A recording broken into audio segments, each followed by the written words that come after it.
श्री रामचंद्र जी की शपथ सुनकर सभा समेत मुनि और जनक जी सकुचा गए। किसी से उत्तर देते नहीं बनता। सब लोग भरत जी का मुंह ताक रहे हैं।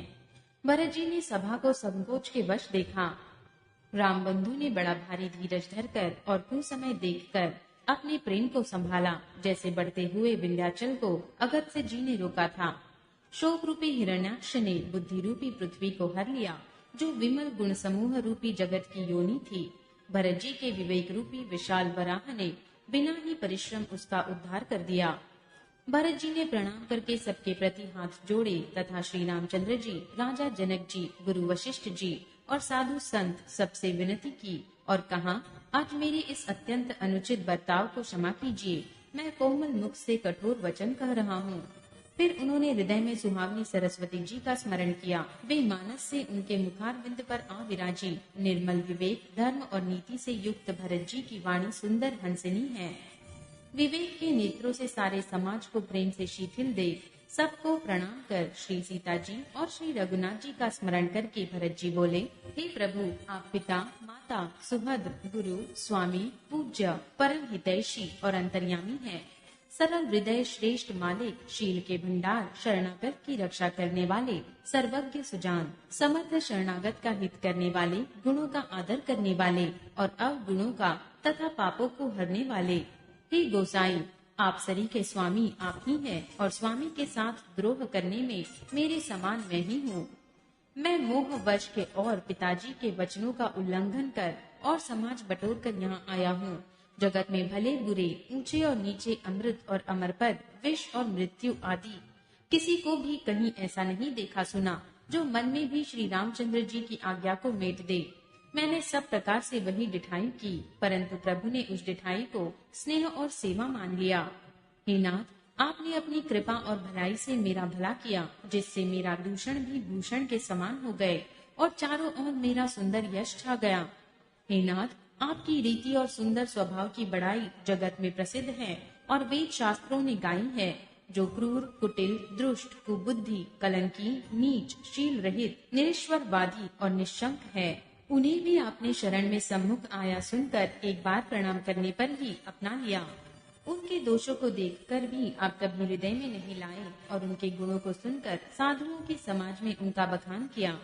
ऐसा सेवक पर कृपा करने वाला स्वामी कौन है, जो आप ही सेवक का सारा साथ समान सज दे और स्वप्न में भी अपनी कोई करती न समझकर मैंने सेवक के लिए कुछ किया है ऐसा न जानकर उल्टा सेवक को संकोच होगा, इसका सोच अपने हृदय में रखे। मैं भुजा उठाकर और प्रण रोक कर कहता हूँ, ऐसा स्वामी आपके सिवा दूसरा कोई नहीं है। पशु नाचते और तोते पाठ में प्रवीण हो जाते हैं, परंतु तोते का गुण और पशु के नाचने की गति पढ़ाने वाले और नचाने वाले के अधीन है। इस प्रकार अपने सेवकों की बात सुधार कर और सम्मान देकर आपने उन्हें साधुओं का शिरोमणि बना दिया। कृपालु के सिवा अपनी वीर दावली का और कौन जबरदस्ती पालन करेगा। मैं शोक से या स्नेह से या बालक स्वभाव से आज्ञा को बाये ला कर चला आया, तो भी कृपालु स्वामी ने अपनी ओर देखकर सभी प्रकार से मेरा भला ही माना। मैंने सुंदर मंगलों के मूल आपके चरणों का दर्शन किया और यह जान लिया कि स्वामी मुझ पर स्वभाव से ही अनुकूल है। इस बड़े समाज में अपने भाग्य को देखा कि इतनी बड़ी चूक होने पर भी स्वामी का मुझ पर कितना अनुराग है। कृपा निधान ने मुझ पर सांगोपान भरपेट कृपा और अनुग्रह सब अधिक ही किए हैं। हे गोसाई, आपने अपनी शील, स्वभाव और भलाई से मेरा दुलार रखा। हे नाथ, मैंने स्वामी और समाज के संकोच को छोड़कर अविनय या विनय भरी जैसी रुचि हुई वैसी ही वाणी कहकर सर्वथा डिठाई की है। हे देव, मेरे आत्मभाव को जानकर आप क्षमा करेंगे। सुहृद, बुद्धिमान और श्रेष्ठ मालिक से बहुत कहना बड़ा अपराध है, इसीलिए हे देव, अब मुझे आज्ञा दीजिए। आपने मेरी सभी बात सुधार दी। प्रभु के चरण कमलों की रज, जो सत्य, सुकृत और सुख की सुहावनी सीमा है, उसकी दुहाई करके मैं अपने हृदय की जागते, सोते और स्वप्न में भी बनी रहने वाली रुचि कहता हूँ। वह रुचि है कपट, स्वार्थ और चारों फलों को छोड़कर स्वाभाविक प्रेम से स्वामी की सेवा करना, और आज्ञा पालन के समान श्रेष्ठ स्वामी की और कोई सेवा नहीं है। हे देव, अब वही आज्ञा रूप प्रसाद सेवक को मिल जाए। भरत जी ऐसा कहकर प्रेम के बहुत ही विवश हो गए। शरीर पुलकित हो उठा, नेत्रों में जल भर आया। उन्होंने प्रभु श्री रामचंद्र जी के चरण कमल पकड़ लिए। उस समय को और स्नेह को कहा नहीं जा सकता। कृपा सिंधु श्री रामचंद्र जी ने सुंदर वाणी से भरत जी का सम्मान करके हाथ पकड़कर उनको अपने पास बिठा लिया। भरत जी की विनती सुनकर और उनका स्वभाव देखकर सारी सभा और श्री रघुनाथ जी स्नेह से शीतल हो गए। श्री रघुनाथ जी, साधुओं का समाज, मुनि वशिष्ठ जी और मिथिलापति जनक जी स्नेह से शिथिल हो गए। सब मन ही मन भरत जी के भाईपन और उनकी भक्ति की अतिशय महिमा को सराहने लगे। देवता मलिन मन से भरत जी की प्रशंसा करते हुए उन पर फूल बरसाने लगे। तुलसीदास जी कहते हैं, सब लोग भरत जी का भाषण सुनकर व्याकुल हो गए और ऐसे सकुचा गए जैसे रात्रि के आगमन से कमल। दोनों समाजों के सभी नर नारियों को दीन और दुखी देखकर महामलिन मन इंद्र मरे हुओं को मारकर अपना मंगल चाहता है। देवराज इंद्र कपट और कुचाल की सीमा है। उसे पराई हानि और अपना लाभ ही प्रिय है। इंद्र की रीति कौवे के समान है। वह छली और मलिन मन है। उसका कहीं किसी पर विश्वास नहीं है। पहले तो कुमत करके कपट को बटोरा, फिर वह उचाट सबके सिर पर डाल दिया, फिर देव माया से सब लोगों को विशेष रूप से मोहित कर दिया। किंतु श्री रामचंद्र जी के प्रेम से उनका अत्यंत विछोह नहीं हुआ। भय और उचाट के वश किसी की मन स्थिर नहीं है। क्षण में उनकी वन में रहने की इच्छा होती है और क्षण में उन्हें घर अच्छे लगने लगते हैं। मन की इस प्रकार की दुविधामयी स्थिति से प्रजा दुखी हो रही है। मानो नदी और समुद्र के संगम का जल शुद्ध हो रहा है। चित्त दो तरफा हो जाने से वे कहीं संतोष नहीं पाते हैं और एक दूसरे से अपना मर्म भी नहीं कहते।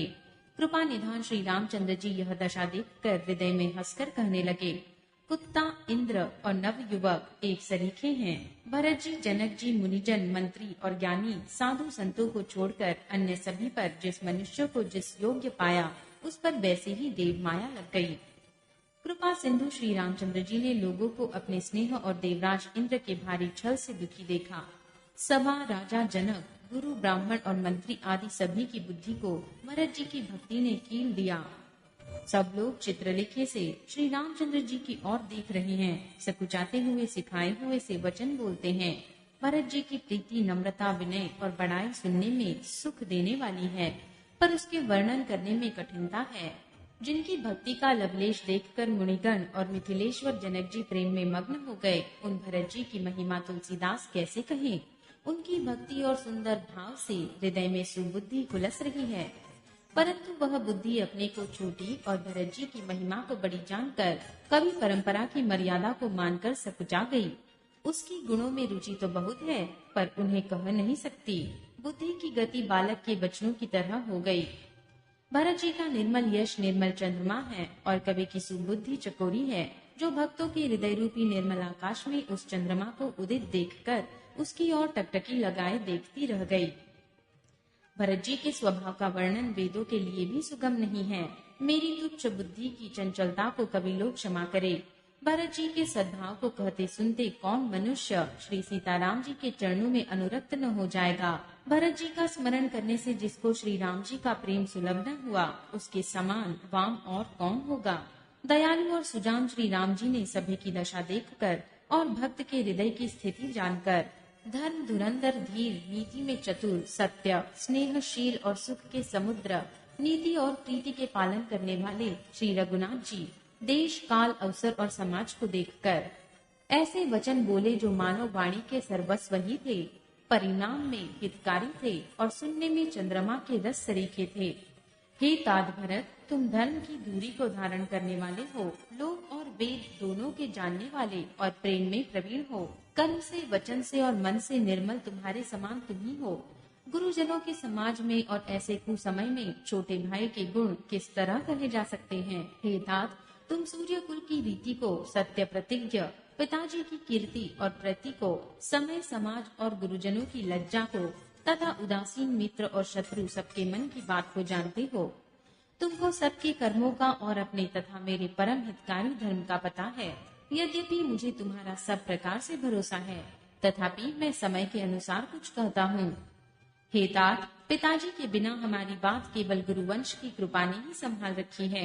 नहीं तो हमारे समेत प्रजा, कुटुंब, परिवार सभी बर्बाद हो जाते। यदि बिना समय के सूर्य अस्त हो जाए तो कहो जगत में किसको क्लेश न होगा। हे तात, उसी प्रकार का उत्पात विधाता ने यह किया है।